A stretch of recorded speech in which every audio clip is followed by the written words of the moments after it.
Selamat sejahtera kepada semua dan juga kepada Dr. Fuad. Hari ini saya akan membentangkan cadangan penyelidikan yang bertajuk Kesan Pandemik COVID-19 terhadap peniaga-peniaga makanan di Desa Wira, Kuching, Sarawak. Saya Hemarubini, matrik nombor 267679. Untuk bab satu pengenalan, seperti mana kita tahu, dari tahun lepas 2020 sehingga kini, pandemik COVID-19 semakin merisaukan semua orang, bukan hanya di Malaysia tetapi di seluruh dunia. Jadi saya akan memberitahu sedikit butiran bagaimana COVID-19 ini telah bermula, di mana ekoran penularan wabak COVID-19 yang bermula di Wuhan, China pada awal tahun 2020. Saya rasa dalam bulan Februari telah membawa kepada perintah kawalan pergerakan di pelbagai negara. Bukan hanya di Malaysia tetapi dikira di seluruh dunia yang melibatkan pandemik COVID-19. Senario ini telah menyebabkan ekonomi kebanyakan negara termasuk Malaysia terjejas. Pertumbuhan ekonomi Malaysia dicatatkan paling rendah pada tahun 2019 dengan kadar 4.3% selepas krisis kewangan global 2009. Ini disebabkan banyak ekonomi telah ditutup semasa berlakunya pandemik COVID-19. Pandemik COVID-19 dia telah memberi dua impak kepada usahawan, khasnya kepada peniaga-peniaga makanan. Yang pertama, usahawan di mana ada yang mencatat jualan yang melonjak dengan begitu tinggi. Kedua adalah ada yang menelan kepahitan apabila jualan merundum. Jadi dalam kajian ini, kita akan membincangkan tentang kesan pandemik COVID-19 terhadap peniaga makanan dan cabaran yang dihadapi dan juga usaha yang dilakukan bagi meneruskan perniagaan. Tajuk yang dibuat adalah kesan COVID-19 terhadap gerai makanan di Taman Desa Wira, Kuching, Sarawak. Latar belakang ini lebih kepada apa kesan yang berlaku terhadap peniaga makanan. Kesan coronavirus terhadap aktiviti perniagaan PKS. Perniagaan PKS adalah termasuk dengan peniaga makanan sangat luar biasa. Akibatnya banyak PKS dijangka keluar dari perniagaan dalam pandemik COVID-19. Halangan utama adalah masalah aliran tunai, penutupan operasi, pemberhentian pekerja dan pencairan keupayaan syarikat untuk pengembangan masa depan. Ia telah memberi bukan hanya impak kesan COVID-19 ini bukan hanya kepada ekonomi, malahan juga untuk persekitaran sosial dan politik dunia. Bukan sahaja ekonomi Malaysia tetapi seluruh dunia punya ekonomi juga telah banyak merosot dalam pandemik COVID-19 ini. Walaupun polisi dan tindak balas pemerintah yang ketat untuk membendung penyakit ini diperlukan, tetapi kebanyakan perniagaan terdedah kepada kesan negatif sama ada dalam jangka masa pendek atau jangka masa panjang. Ramai juga perniagaan kecil yang hilang punca pendapatan sejak PKP dilaksanakan. Mereka tidak dapat meneruskan perniagaan seperti biasa dan tidak mahir dengan sistem jualan atas talian. Seterusnya adalah penyata masalah. Ada 3 penyata masalah terhadap peniaga makanan. Yang pertama adalah kesan PKP terhadap perniagaan makanan yang hilang punca pendapatan. Menurut Abdul Rashid pada tahun 20 Oktober 2007, tinjauan oleh kebanyakan media mendapati rungutan peniaga terhadap kemerosotan jualan sehingga mengalami kerugian 100% sepanjang musim COVID-19 telah menjejaskan sumber pendapatan mereka. Yang kedua adalah peranan atau usaha yang perlu dilakukan oleh peniaga makanan dalam mengoptimumkan kelebihan teknologi digital dalam mempelbagai sumber pendapatan. Jadi, menurut berita harian, pengusaha perlu mengambil inisiatif lain bagi menjana pendapatan bulanan yang berterusan. Mereka juga perlu memikirkan strategi sendiri untuk merancang dan mengawal aliran tunai serta mengambil pendekatan alternatif sebagai jalan penyelesaian menghadapi krisis. Ketiga adalah cabaran yang dihadapi oleh peniaga makanan semasa COVID-19. Jadi menurut bernama, dalam pelaksanaan perintah kawalan pergerakan PKP, semua restoran atau perkhidmatan Penghantaran makanan dibenarkan beroperasi hanya dari 8 pagi sehingga 8 malam sahaja, dan perkhidmatan penghantaran tidak memberikan keuntungan yang mencukupi berbanding semasa operasi biasa. Bagi persoalan kajian pula, yang pertama adalah bagaimanakah corak pendapatan peniaga makanan di Malaysia, terutama di Desa Wira sebelum dan semasa pandemik COVID-19.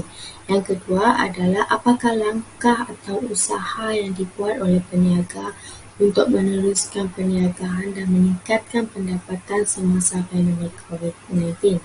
Yang ketiga adalah apakah cabaran yang harus dihadapi oleh peniaga makanan sewaktu pandemik COVID-19 di Taman Desa Wira. Bagi objektif khusus, objektif kajian ini adalah untuk mengkaji kesan peniaga makanan terutama dari segi pendapatan sebelum dan semasa pandemik COVID-19. Ia juga untuk mengkaji usaha yang mendorong peniaga makanan untuk meneruskan perniagaan.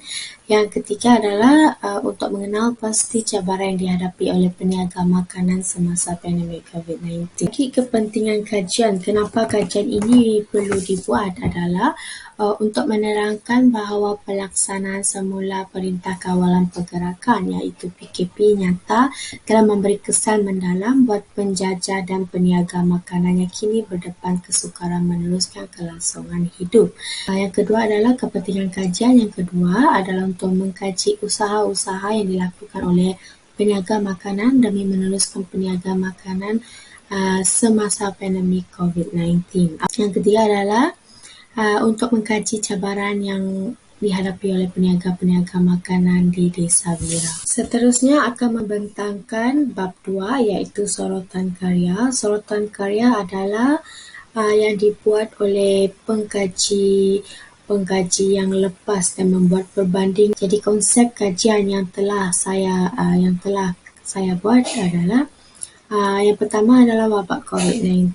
Menurut berita harian yang telah menyatakan bahawa penyakit paling kritikal diperkatakan di seluruh negara dalam dunia ialah wabak COVID-19 yang mula berkesan di Wuhan, China sekitar pertengahan Disember tahun lalu. Jadi, yang kedua adalah peniaga makanan. Peniaga makanan adalah peniaga ialah orang yang menjalankan kegiatan jual beli barangan atau melakukan kegiatan perkhidmatan dengan tujuan untuk mendapatkan keuntungan. Seperti mana kita tahu di Malaysia, peniaga makanan adalah satu daripada penyumbang kepada ekonomi Malaysia, di mana mereka menjalankan kegiatan dengan jualan beli barang untuk mendapatkan keuntungan yang sangat lumayan. Yang ketiga adalah pendapatan. Pendapatan merupakan sumber penghasilan seseorang untuk memenuhi kebutuhan sehari-hari dan sangat penting artinya bagi kelangsungan hidup dan penghidupan seseorang secara langsung maupun tidak langsung. Kajian lepas. Jadi untuk kajian lepas yang dikaji adalah yang pertama untuk mengkaji kesan peniaga makanan terutama dari segi pendapatan sebelum dan semasa pandemik COVID-19. Di Malaysia, menurut Azman 2020 pada tahun 2020, sektor peniaga kecil adalah salah satu sektor yang paling terkesan secara langsung disebabkan oleh Perintah Kawalan Pergerakan. Jadi hal ini telah merencatkan perniagaan pendapatan yang diperoleh oleh peniaga makanan. Kesan COVID-19 ini telah menyebabkan sebanyak 95% daripada PKS perniagaan kecil berhadapan dengan penurunan dalam jualan. 80% adalah tutup sementara 93% perniagaan tidak stabil dalam masa 6 bulan. Yang kedua adalah untuk mengkaji usaha yang mendorong peniaga makanan untuk meneruskan perniagaan. Di sini kita boleh tahu yang ramai usahawan di Malaysia telah meneruskan perniagaan mereka secara dalam talian ketika PKP. Malah kaedah ini bukan sesuatu yang baru. Ramai usahawan di Malaysia telah memanfaatkan kaedah ini termasuk mempromosikan produk jualan di platform digital seperti Shopee, Grab, Foodpanda dan platform e-hailing. Ketika PKP, kita menyaksikan pelbagai strategi jualan termasuk cara pengiklanan kreatif yang dilakukan oleh pemilik syarikat. Ada yang memanfaatkan platform media sosial seperti Instagram dan TikTok. adalah menurut daripada Astro Awani. Yang ketiga, untuk mengenal pasti cabaran yang dihadapi oleh peniaga makanan semasa pandemik COVID-19. Ini adalah semasa berlakunya PKP secara langsung, ia telah menghalang pergerakan aktiviti ekonomi dalam pelbagai sektor atau cuma membenarkan aktiviti ekonomi yang bergerak dengan kadar lebih perlahan daripada sebelumnya. Banyak sektor perniagaan terkesan apabila permintaan merundum dan kesukaran mendapatkan sumber untuk pengeluaran termasuk sektor peniaga makanan. Perbezaan dengan kajian terdahulu dan juga kajian yang dibuat sekarang adalah kajian ini lebih akan bertumpu dengan kesan pandemik COVID-19 terhadap pendapatan peniaga makanan. Selain itu, kajian ini juga berfokuskan untuk mengenal pasti usaha yang mendorong penjual makanan untuk meneruskan perniagaan. Dan akhir sekali adalah cabaran yang dihadapi oleh peniaga makanan semasa pandemik COVID-19 yang hanya akan berfokus kepada kawasan tertentu sahaja, iaitu Desa Wira, Kuching, Sarawak. Manakala kajian yang lepas pula adalah aspek pemfokusannya adalah lebih kepada umum, di mana secara menyeluruh peniaga makanan secara menyeluruh di Malaysia bagi kesan pandemik terhadap pendapatan peniaga makanan, usaha yang diambil dan juga cabaran yang dihadapi. Bab 3 iaitu metodologi kajian. Metodologi kajian adalah bermaksud bab ini akan menerangkan lebih mendalam bagaimana proses kajian ini dibuat, bagaimanakah data dikumpulkan daripada responden-responden, bagaimana menganalisis semua data ini dari sumber mana. Jadi sumber data yang dipergunakan adalah data primer dan juga data sekunder. Data primer adalah maklumat dan data yang diperoleh adalah asli dan semata-mata idea, pendapat dan pandangan asal penyelidik. Data utama dikumpul dengan objektif untuk mengenal pasti beberapa faktor khusus yang diperlukan oleh penyelidik. Yang kedua adalah data sekunder. Data sekunder adalah data ini diperoleh secara tidak langsung daripada sumber seperti menggunakan data seperti buku, akhbar, internet journal, kajian tesis lepas dan terbitan lain seperti blog. Proses selidik ini dijalankan ke atas responden kajian bagi mendapatkan data dan pandangan peniaga tentang kesan yang dihadapi oleh mereka semasa pandemik COVID-19. Soal selidik ini terbagi kepada 4 bahagian, bahagian A, bahagian B, bahagian C dan bahagian D. Bahagian A adalah terdiri daripada soalan yang berkaitan dengan maklumat sendiri seperti nama, umur dan sebagainya. Bahagian B pula adalah soalan yang berkaitan dengan cabaran yang dihadapi semasa berlakunya pandemik COVID-19 dan seterusnya. Bahagian D adalah usaha yang dilakukan oleh setiap peniaga makanan untuk meneruskan lagi perniagaan ini semasa pandemik COVID-19. Yang kedua adalah kaedah pengumpul maklumat dan data. Tinjauan adalah pengumpulan maklumat dan data melalui pengambilan sampel daripada sebahagian populasi. Selain itu, tinjauan turut dikenali sebagai tinjauan sampel kebarangkalian. Ketiga adalah kaedah menganalisis maklumat dan data, iaitu dengan menggunakan kaedah deskriptif. Analisis deskriptif digunakan untuk mengetahui data latar demografi seperti umur, bangsa dan lain-lain. Setiap data yang diperoleh daripada borang soal selidik dengan menginterpretasikan dalam bentuk jadual raja, carta pie dan gambar dan sebagainya. Jadi instrumen yang digunakan dalam kajian ini adalah peralatan dan perisian komputer yang adalah untuk memudahkan penyelidik semasa mempersembahkan analisis data dan maklumat yang telah dikumpulkan daripada responden berdasarkan soal selidik. Beberapa peralatan, perisian dan perkakasan komputer telah digunakan.